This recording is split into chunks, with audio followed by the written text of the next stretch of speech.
Olá, meu nome é Eduardo Perotti. Hoje eu e meu grupo Arthur Henrique e João Pedro vamos apresentar o nosso laboratório de sistemas de controle da N1 com o professor João Lucas. Nosso laboratório foi dividido em 10 etapas, em que as primeiras 5 etapas estão aqui na tela. A primeira etapa é a resposta em frequência, que foi a introdução ao Elvis. Segunda etapa, a implementação de um controlador PID. Terceira etapa, o anti-reset wind-up. Quarta etapa, controle automático manual, malha aberta, malha fechada. E em quinto, PV tracking. Do sexto até o nono foi a parte que mexemos com o motor CC, desde os ensaios, a modelagem, a sintonia e uns ensaios em malha fechada da planta 1. Lembrando que esse step 10 aqui é a apresentação dos resultados neste vídeo. Bem, começando então o requisito técnico do primeiro passo, em que a gente vai apresentar um pouco da resposta em frequência. A gente teve que gerar 3 tipos de sinais, uma onda senoidal, triangular e uma quadrada. A gente vai mostrar essas respostas no osciloscópio e fazer uma análise em frequência delas.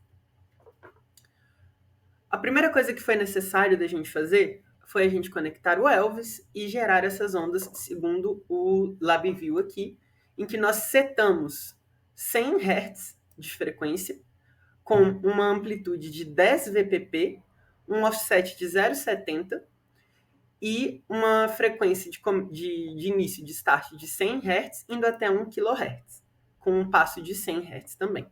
Temos 3 ondas, em que essa aqui é a onda senoidal, a onda triangular e a onda quadrada. Rodando então no nosso Elvis, a gente vê que a onda triangular ela tem esse desenho aqui no osciloscópio e que a gente também teve que atenuar a ponta de prova em 10 vezes, que é o que a gente vê exatamente aqui. Por quê? Essa atenuação se deu muito por conta da gente melhorar a relação sinal-ruído, que estava muito ruim de analisar e de ver. Fizemos a mesma coisa aqui na onda senoidal e a mesma coisa também para a onda quadrada. Bem, se a gente for ver agora os harmônicos, e de que forma que a gente fez esses harmônicos? A gente tinha 2 opções lá. A gente podia utilizar o diagrama de Bode e a FFT. Como nós precisamos analisar a característica em frequência do sinal, não faria sentido a gente utilizar o Bode Analyzer. Então, o que a gente usou foi o FFT, o Fast Fourier Transform. Porque o diagrama de Bode ele vai nos dar a resposta da frequência do sistema. Mas o que nós queremos discutir aqui são as características do sinal. Quais são as diferenças e o que esses harmônicos nos mostram de cada onda. Usando então o primeiro harmônico da onda senoidal, foi utilizado um frequency span de 1000 e ajanelamento de Blackman. A gente sabe também que, como dado anteriormente, a gente utilizou uma frequência de 100 Hz, a nossa frequência fundamental está aqui, 100 Hz, e os demais harmônicos da senoidal, vão ser múltiplos dessa fundamental, ou seja, vão ser 200, 300, 400, 500, 600, até 1000, que foi o tempo que a gente colocou. Então, vemos que a análise, né, da característica está correta. Essa aqui, de fato, é o harmônico de uma senoidal.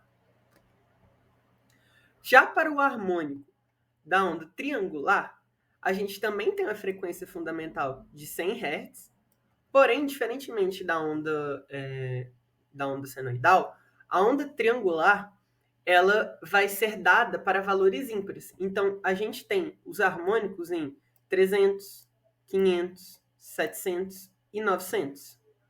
Então, diferentemente do harmônico da senoidal, que a gente tinha os múltiplos de 100, na onda triangular a gente vai ter os múltiplos ímpares, que são esses, que também está correto e foi utilizado no janelamento de Blackman novamente. A única diferença que tivemos foi o frequency spawn de 3205. Por último, temos a onda quadrada, que também foi usado no frequency spawn de 3205 e um janelamento de Blackman. E no gráfico a gente percebe aqui exatamente o comportamento do harmônico da onda quadrada, em que a gente tem, por conta da gente ter a variação dos níveis alto e baixo, a gente tem aqui, né, a variação ali, né? Então, aqui a gente chega no topo e depois isso vai decaindo. Então, a gente teria um nível lógico, né, alto, baixo, teria essa variação nesse período aqui. E também a gente sabe que os harmônicos eles são ímpares e que a amplitude de cada harmônico ela tende a diminuir, que é exatamente o que acontece aqui. Então, se essa amplitude ela estava mais ou menos aqui, o próximo vai ser um valor ímpar, né? Então, 100 Hz, 300, 500, 700 e 900. E antes, quando ela estava aqui mais ou menos em menos 10, agora ela vai para menos 20. Depois ela vai para menos... um pouco mais de menos 20 aqui, né? Então, menos 17, menos 18, depois cai para menos 22, e ela vai caindo. Então, conforme aumenta a frequência aqui, a gente vê a diminuição do valor da amplitude. Do valor da amplitude de cada harmônico, que também está correto. Fazendo então uma análise de janelas, a gente tem algumas que vão ser retratadas aqui. Existem outras janelas também, mas a gente vai focar nessas daqui. A retangular, ela normalmente é utilizada quando a gente não precisa atenuar as bordas do sinal. Nós não precisamos ter essa preocupação. Ela nos fornece uma resposta em frequência e normalmente tem lóbulos laterais largos. Qual que é um problema disso? Isso pode gerar distorção do sinal, como também pode gerar um vazamento espectral. E que o vazamento espectral, ou do inglês leakage, pode acontecer, é influenciar numa análise e vazar esse valor para harmônicos próximos, para frequências secundárias. E qual seria o problema disso? Às vezes, se a gente fosse analisar aqui e a gente tivesse um vazamento, pode ser que aqui em 400 Hz tivesse mais alto. E nós sabemos que os harmônicos da triangular eles não são múltiplos pares aqui, eles vão ser ímpares. Então aqui geraria uma distorção desse gráfico e gerando resultados equivocados. Então é muito importante a gente ter esse cuidado para não ter vazamento espectral. A onda triangular, ela normalmente é utilizada quando a gente quer atenuar as bordas do sinal.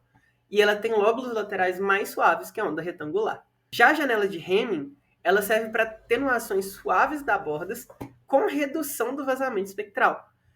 Normalmente ela tem lóbulos laterais um pouco mais largos que a retangular e a triangular. Já a janela de Kaiser-Bessel, ela normalmente é utilizada para quando você precisa controlar a largura dos lóbulos laterais e também quer controlar a taxa de atenuação.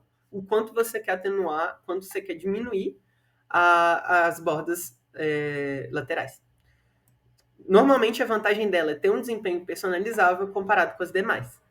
A janela de flat top ela é usada para ter uma maior precisão em medições de amplitude e frequência e possui lóbulos laterais muito baixos e tem uma região central mais plana. Ela é normalmente indicada quando você precisa fazer a análise em baixas amplitudes e que você tem que ter uma região ali mais planificada para facilitar essa análise. E a janela de Blackman, que foi a que o nosso grupo utilizou para fazer tanto o gráfico da onda quadrada contra a retangular e a triangular, ela permite o controle dos lóbulos laterais de forma mais estreita. Então, os lóbulos são um pouco mais estreitos que ela controla. Ela também possui baixo vazamento espectral, que é algo muito bom, que vai auxiliar na nossa análise e de ter mais fidedignidade nos dados, né? A gente poder confiar mais no que está sendo mostrado. E ela também é muito utilizada em sinais de alta resolução. Vamos então ver alguns dos requisitos técnicos da parte de implementação de um PID, em que a gente vai utilizar a equação ideal, que é composta por Kp, T e Td, e utilizar as entradas e saídas analógicas do Elvis para comprovar esse correto funcionamento. Se a gente for olhar aqui na parte proporcional, a gente precisa que a onda triangular ela continue triangular, que de fato é o que está acontecendo. A gente tem aqui no diagrama o nosso Kp, que ele está entrando aqui. Então, Kp está entrando aqui com a saída do nosso DAC Assistant, com a saída do Elvis, né, do nosso DAC Assistant. Então, o valor aqui que está entrando com o Kp vai ser multiplicado e vai ser depois, posteriormente, mostrado. Aqui a gente tem algumas outras coisas que pode analisar, mas vou deixar para frente para fazer essa análise das ondas. Na parte do integrativo, a gente tem esse TI aqui, né, que representa a integração. Esse TI, ele está sendo entrando aqui, e lembrando que o TI utilizado ele é 1 sobre TI, então a gente precisa ter muita atenção por conta de que se a gente utilizar um valor zero, a gente vai estourar isso para infinito, né? Vai ter um problema aí na integração e não é ideal. Então, fica essa tensão. A gente também tem que fazer uma análise do valor teórico encontrado com o valor prático. No valor teórico, a gente encontrou, utilizando um período de 5,37 uma amplitude de 1, a gente encontrou o valor de 2,685. Enquanto, na prática, utilizando esse mesmo período e a amplitude aqui de 7, que é a amplitude do gráfico que a gente obteve, a gente encontrou 18,795. Então, comparando esses dois resultados, a gente vê que é necessário dividir por 7 para a gente igualar os valores. Bem, então aqui utilizando uma onda quadrada, a gente tem de novo proporcional aqui correto. Na parte da derivada, a gente vai ter esse gráfico aqui que vai representar os pontos de troca, né? Então, quando a gente estava aqui e o sinal ele vai ir para um sinal para a parte positiva aqui, ele vai ir para a parte positiva e ao mesmo tempo ele já vai decaindo, porque ele vai ter que voltar para o valor que ele estava. E isso vai continuar por um tempo, né, até que depois volte esse ponto de inflexão, esse ponto abrupto. Então, muito por conta da gente estar utilizando a derivada aqui, a gente vai ter algo que, quando for fazer, vai ficar assim. Ó. A gente está subindo, descendo, subindo, descendo. Então, é algo muito abrupto. Por isso que a gente não tem... A gente tem esse tempo aqui, que seria quanto demoraria, né? Porque demora um pouquinho aqui, então ele não vai... Tipo, ele vai descer, vai ficar um pouquinho, vai subir, vai descer direto, vai ficar um pouquinho, subir, descer direto, vai ficar um pouquinho aguardando. Então, essa parte aqui representa esse tempo aqui. Parte da integral, a gente vai ter uma função que ela pode aumentar ou diminuir linearmente durante as partes constantes da função quadrada. E vai ter um salto nas transições de nível. Essa área vai representar o acúmulo da curva da integral em decorrência do tempo.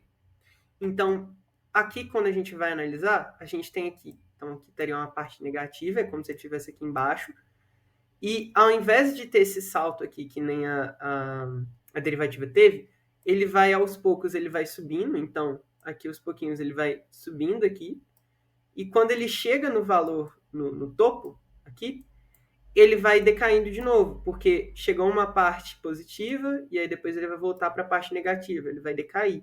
Então a gente fica com esse comportamento aqui.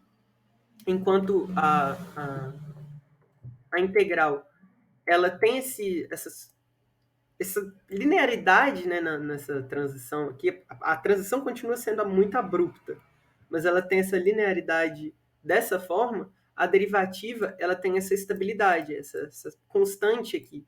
Então, ela só está mostrando aqui o quão abrupta é a transição, enquanto aqui está ocorrendo a transição nesse ponto. Bem, na parte derivativa, a gente também teve que fazer essa análise dos valores teóricos e dos valores práticos. No valor teórico, a gente encontrou 0,37 e no valor prático, a gente encontrou 0,075. Ou seja, a gente vai ter que multiplicar a nossa saída por aproximadamente 493. A gente poderia aproximar aqui também para 5, né? Que é exatamente o que está acontecendo aqui.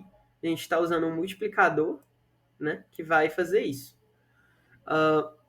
Quando a gente analisa aqui, agora a gente está usando, ao invés de uma onda quadrada, a gente está usando uma onda triangular. Essa parte daqui a gente pode desconsiderar, porque foi a parte de transição, né, que a gente estava usando a onda quadrada aqui para a onda triangular, então isso aqui é só um resquício da análise anterior, não tem nenhum problema. Mas a proporcional, ela está de fato nos mostrando uma onda triangular, está correto. Na parte derivativa aqui, a gente tem, considerando a nossa onda triangular, a gente tem uma parte que é o topo aqui da parte positiva. Ele, quando chegou, né, aqui, então, vai ficar um tempo, uma constante aqui, que vai indicar essa constante positiva, vai representar a taxa de variação positiva dessa inclinação, e depois disso vai acontecer uma mudança. Por quê?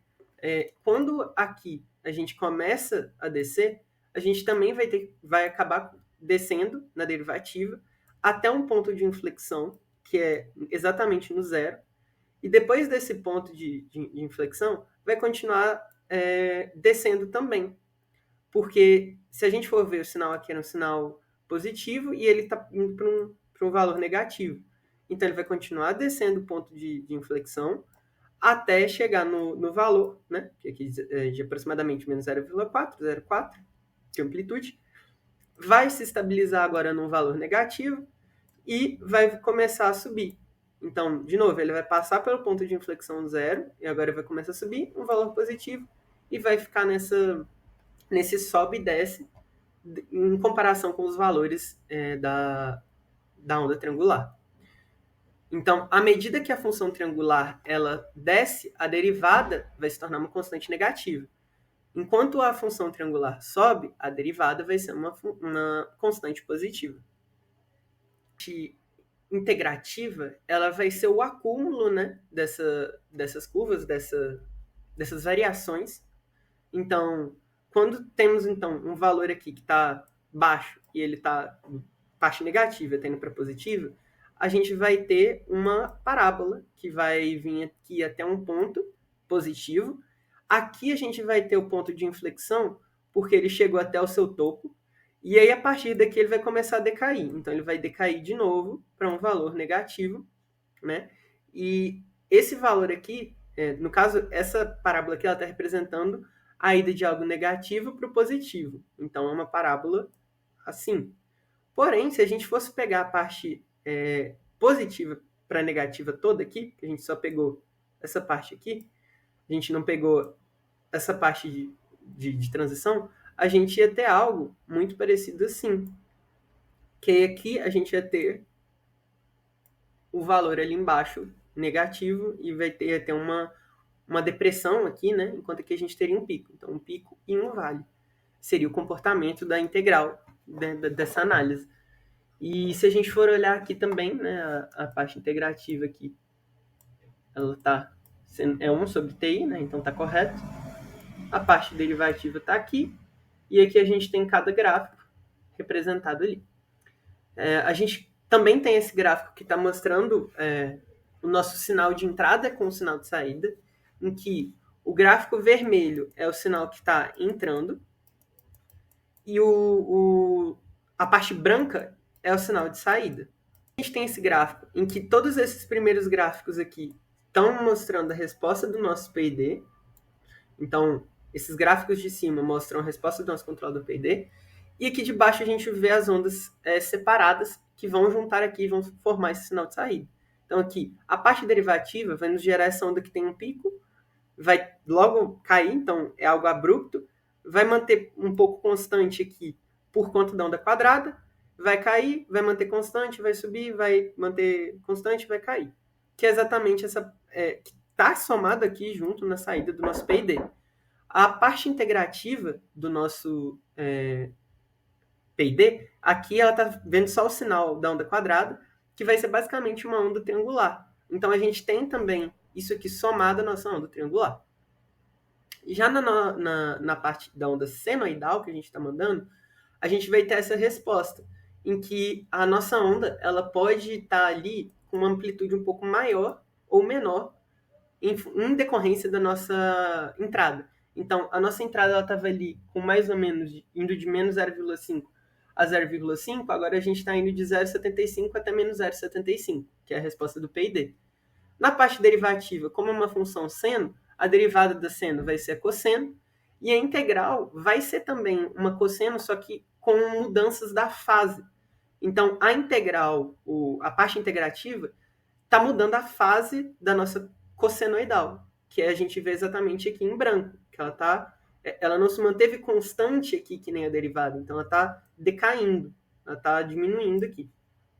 Já na onda triangular, a gente tem essa onda aqui de entrada e a onda de saída, e essa onda de saída aqui é a junção da derivada da onda triangular, que a gente vê que é uma onda basicamente quadrada ali, muito próxima de uma onda quadrada, né? Que vai ter o que a gente explicou lá atrás desse período aqui de manteve, e aí vai começar a cair, manteve, vai começar a subir.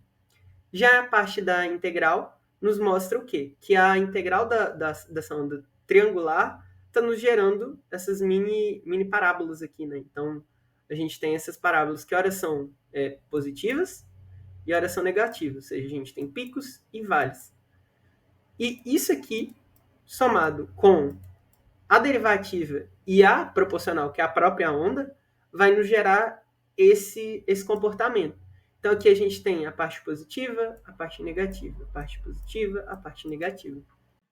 Olá, meu nome é Arthur e eu vou dar prosseguimento aqui da nossa apresentação a respeito do lab de controle que foi feito até o momento, nesse primeiro bimestre. Aqui são a outra parte, né, no caso, implemente a estratégia de anti-reset wind-up com uma realimentação ali no início e depois do saturador. Aplica um ganho para o erro da ação de controle, acione o valor à ação integrativa e valide, né, a estratégia que foi implementada.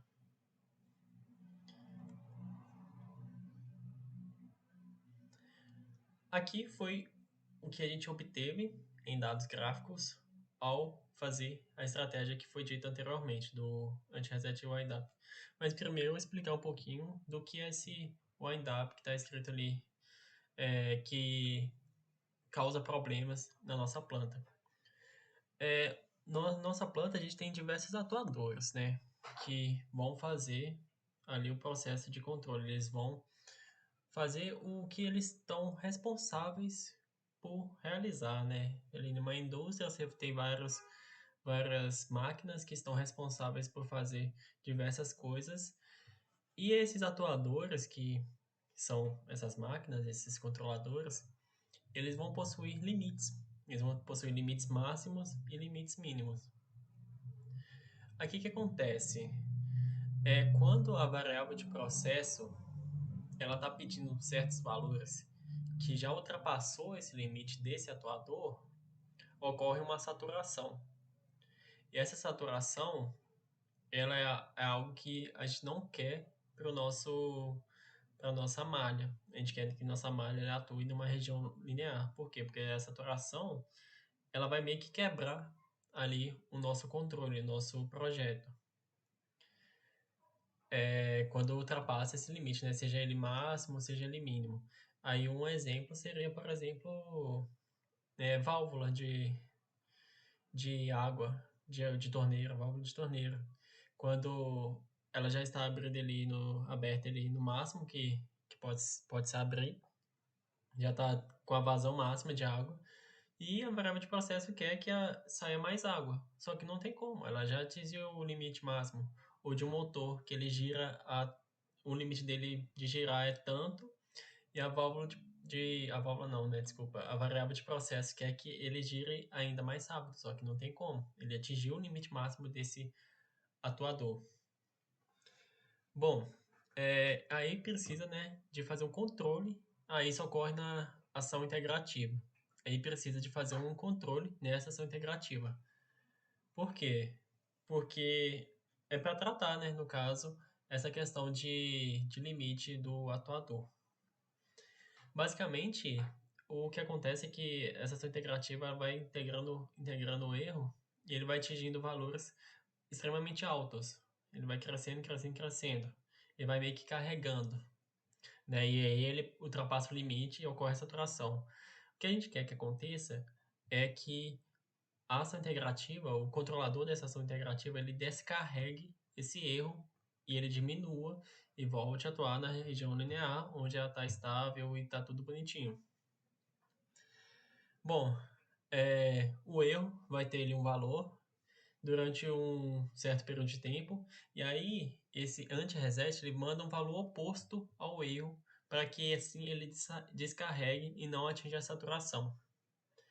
Durante esse tempo, a malha pode ficar lenta, oscilando, que é algo que obviamente não queremos, mas aí depois volta a atuar na região linear, não ultrapassa o limite do atuador.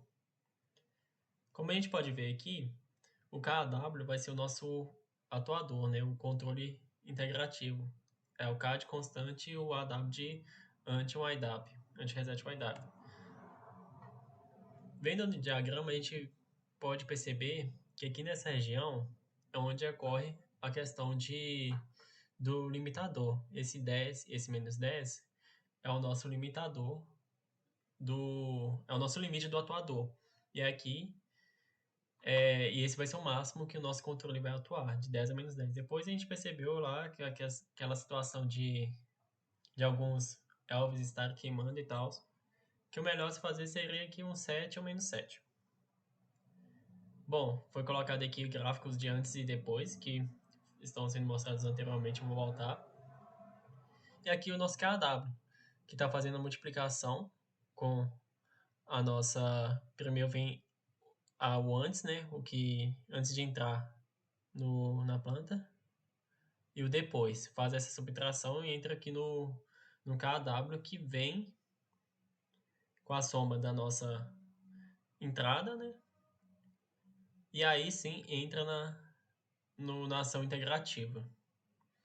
Esse KW que vai fazer com que não ocorra o wind-up. Se você perceber aqui pelos gráficos, antes e depois, eles estão parecidos e eles estão decaindo. Ou seja, eles estão indo... Em um momento, eles vão ultrapassar aquele limite de saturar... Aquele limite do controlador. Ele vai atingir a saturação, no caso, que eles vão para o infinito. Eles estão decaindo porque o erro ele está ou crescendo ou diminuindo muito. Então, ele vai ou atingir o limite máximo ou mínimo. E ele está decaindo, no caso. Quando o KW é zero. Quando o KW passa a ser 1, que é o caso aqui da direita, eles mantêm constante, eles não decaem, eles não sobem. O offset ali mantém sempre no mesmo horizonte, né? Eles mantêm ali sempre na mesma reta, na mesma linha. E isso é o que é o anti-reset wind-up, basicamente. Então, eles não vão atingir valores maiores que 10 ou menores que menos 10. Aí a próxima parte aqui é implementar a transição automática para o manual do controlador e efetuar a lógica de PV-track no ELVS. Esse PV-track é quando o set point, quando se muda do manual para o automático, o set point e o PV ele se mantém. É um mecanismo que iguala ali sua variável de controle ao valor de referência que você quer. Então aqui no diagrama a gente não está utilizando set point e a gente vai passar a utilizar, porque a gente vai querer valores de referência. E também vamos utilizar um bloco condicional aqui para fazer a questão do automático manual. Vou mostrar primeiro o diagrama e depois o videozinho. Aqui, esse é o bloco nosso condicional, que leva em consideração o nosso set point, que está aqui. Basicamente, o set point vai ser o valor de referência, o valor que a gente vai querer, que a gente vai estar mandando, mais para frente a gente vai estar mandando, para valores de RPM que nós desejamos que o motor CC rode, alcance. Então, aqui nesse gráfico de set point, a gente tem uma subtração entre ele e o nosso valor de entrada. E o que vai entrar, então, nas nossas ações integrativas, derivativas, vai ser esse valor aqui, que é o set point menos PV. E aí a gente pode ter o gráfico SP por PV, que vai ser mostrado. A questão de fazer malha fechada ou malha aberta está se dando aqui, pela condição, né? Em falso, ele está atuando em malha fechada, se não me engano. Fechada não, desculpa, aberta. E quando você liga o botãozinho, quando utiliza true, ele está atuando em malha fechada. Essa condição leva em conta o set point e vem aqui na nossa entrada, valores que vem da nossa entrada. E também o botão, né? Ele que vai fazer essa troca de malha fechada para malha aberta, e o que vem aí também entra aqui a nossa saída do nosso controlador. Pausar aqui. Bom, nesse momento o botão está desligado, então ele está atuando em malha aberta. E o que vai acontecer? Malha aberta, no caso, é o manual. O que vai acontecer? a gente quer que quando você está em manual e passe para... Quando você está em malha fechada e passe automático, no caso, e passe para manual, que o manual mantenha o último valor que estava rodando em malha fechada. O mesmo também pro automático, do manual para o automático. Só que vocês vão perceber que não é o que está acontecendo aqui. Por quê? Porque o nosso controlador não é bumpless. A gente não chegou a implementar por questões de entendimento do LabVIEW mesmo, dos blocos, etc. Mas basicamente o bumpless, a gente teria que guardar o último valor da nossa integração, e esse último valor que foi guardado na nossa integração, ele ia iniciar no próximo, né, na próxima malha. E não foi o que nós estávamos conseguindo na época. Mas basicamente é isso. É porque aí, no caso, não iam ter levantamentos ou diminuir abruptamente na hora que você for passar de um para o outro. Vocês vão perceber que na hora de passar de malha fechada para malha aberta, não ocorre isso. Não necessita do bumpless, mas do outro é necessário. Vou mostrar o vídeo aqui para vocês.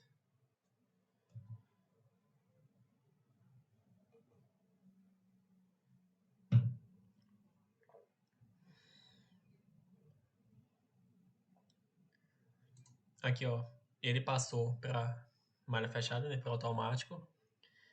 E olha os picos que gerou. E vai gerar aqui no gráfico integrativo. Porque ele não está guardando o valor da integral passada.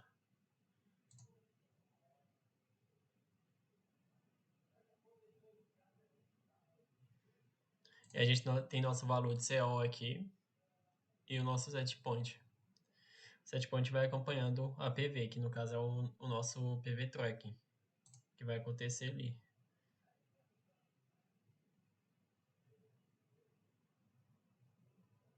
O CO está em 1.8 e passou para a malha fechada, ele manteve o valor de CO, o CO ficou estático, e o que vai variar agora é o set point.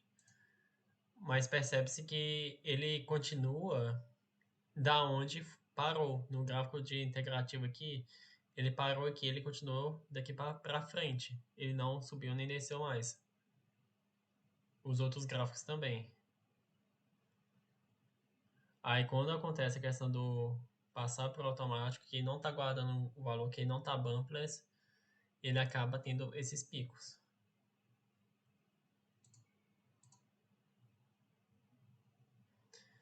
Mas basicamente, em o CO ele vai variando, que no caso é quando está na malha fechada. E quando está no manual, ele mantém estáticos. E o que varia é o seu set point, que é, no caso, aquela questão lá do bloco condicional. Aqui o set point ele está intacto e o CO ele varia na malha fechada.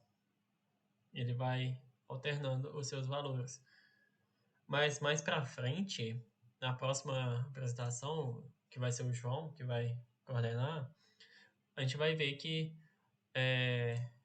o set point vai ser nosso valor de referência. A gente vai colocar aqui os valores de RPM que a gente quer que o nosso motor ele tenha, né? E o CO vai ser ali por 1 volt, 2 volts, 3 volts, vai aumentando o valor, a velocidade do nosso motor. E a gente vai conseguir coordenar melhor, com mais exatidão e precisão. E não vai ser mais em volts, vai ser em RPM. Mas é isso. Vou passar então agora para o João continuar a apresentação. Assim, chegamos na parte final do nosso projeto, onde iremos abordar sobre a modelagem da nossa planta, a sintonia do nosso controlador e a resposta do nosso sistema como um todo.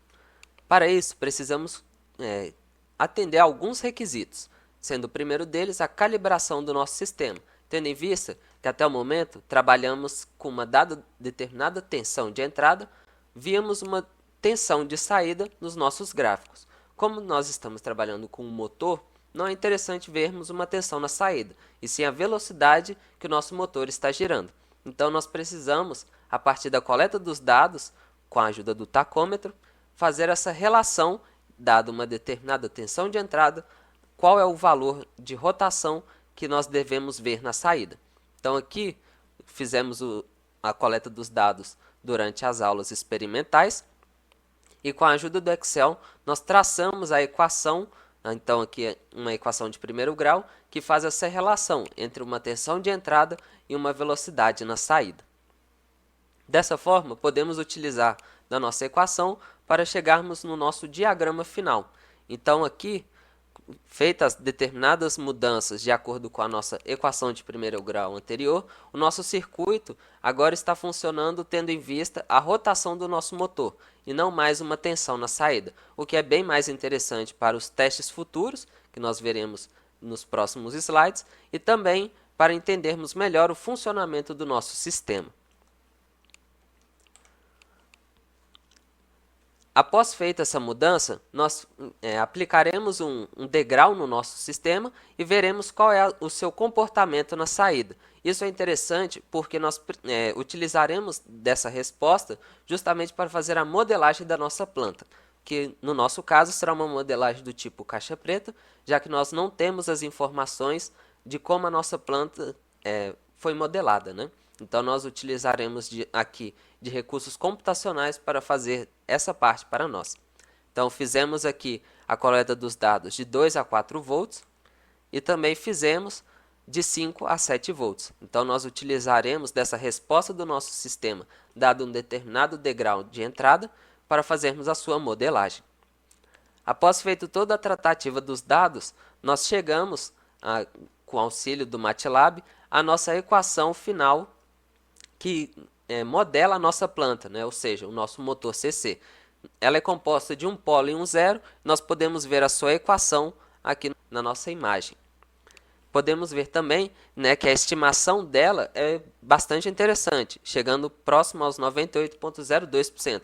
Então, um valor muito bom e que a gente consegue utilizar de maneira bastante satisfatória para analisarmos, né, o comportamento do nosso sistema. De posse, né, da nossa equação e da modelagem da nossa planta, podemos fazer agora a sintonia do nosso controlador, tendo em vista o cálculo primeiro proporcional, depois faremos o cálculo proporcional integrativo e depois faremos, por fim, o cálculo proporcional integrativo e derivativo. Então, o primeiro deles, o cálculo proporcional, a partir de medições durante as nossas aulas e os testes feitos no nosso laboratório, nós chegamos ao seguinte valor de Kp, 0,001313. Esse valor foi interessante porque a gente viu que o nosso circuito, como deveria ser, ele apresenta um determinado sobressinal quando nós colocamos o valor e ativamos o nosso circuito, né, compilamos o nosso circuito. Porém, ele não apresenta uma variação tão brusca no nosso motor. Então, ele consegue manter uma constância, né? Ele tem um tempo de acomodação ali interessante e ele mantém uma constância no valor próximo ao que nós esperávamos. Então, esse foi um valor interessante e nós decidimos mantê-lo. No próximo, faremos o cálculo agora do nosso proporcional integrativo. Aqui, nós devemos tomar cuidado com alguns casos. O primeiro, a questão do nosso sobressinal. Caso nós tenhamos um sobressinal grande, que está entrelaçado, né, está ali relacionado com a nossa parte proporcional, o nosso controlador na parte integrativa poderia ter algumas instabilidades no nosso sistema. Então, nesse caso, nós escolhemos um valor pequeno para o nosso controlador proporcional, tendo em vista que o nosso controlador integrativo poderia fazer essa instabilidade no nosso sistema.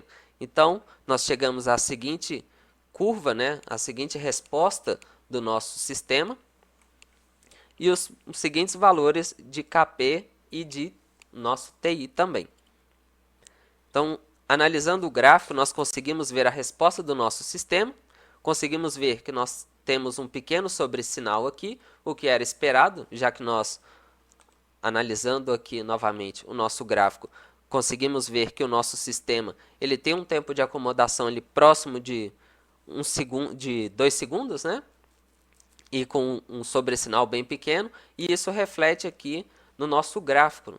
Então a gente consegue ver aqui um sobressinal pequeno e um tempo de acomodação, aí já foi parte experimental, né? Nós fizemos a medição usando o celular mesmo e a gente viu que estava sim próximo dos 2 segundos. Então a gente viu que os valores que a gente escolheu de KP e de TI anteriormente foram bastante satisfatórios e estavam bem próximos do que a gente esperava. No próximo caso, nós temos o nosso controlador PID, só que agora levando em conta o nosso D, né? Então antes a gente só fez o PI, agora nós fizemos aqui a relação com o nosso PID. E aí a gente já consegue ver alguns detalhes interessantes, né? O primeiro deles é que o derivativo, o controle derivativo, né, nesse caso, ele aumenta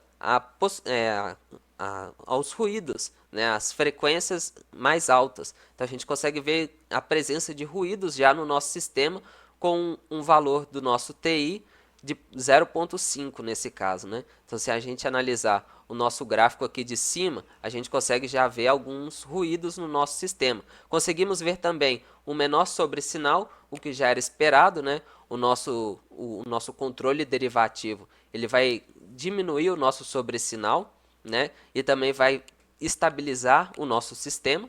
Então a gente consegue ver isso aqui no nosso gráfico em relação ao nosso anterior, né? A gente consegue ver aqui uma presença de um sobressinal no nosso sistema, e se a gente passar aqui para o nosso controle derivativo igual a 0,5, esse sobressinal ele já diminuiu bastante, né?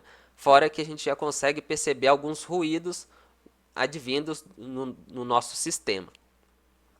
Caso nós aumentamos ainda mais esse controle derivativo, nós conseguimos ver a presença ainda maior dos nossos ruídos, né? Então aqui o nosso sistema ele já começa a apresentar algumas características de que o controle derivativo está relativamente alto, né? Então a gente consegue ver uma presença aqui de um sobressinal que não deveria existir. Isso quer dizer que o valor do controle derivativo que nós estamos utilizando aqui, ou seja, do nosso TD igual a 1, não está interessante. Então nesse caso seria melhor nós abaixarmos para nós termos uma melhor resposta do nosso sistema. E aqui a gente já consegue perceber uma presença maior dos ruídos, né? Então a gente já vê que o valor de TD igual a 1 já é muito para o nosso sistema. Nesse caso, o valor de 0,5 seria o melhor. Por fim, nós vemos o gráfico de rejeição à perturbação do nosso sistema.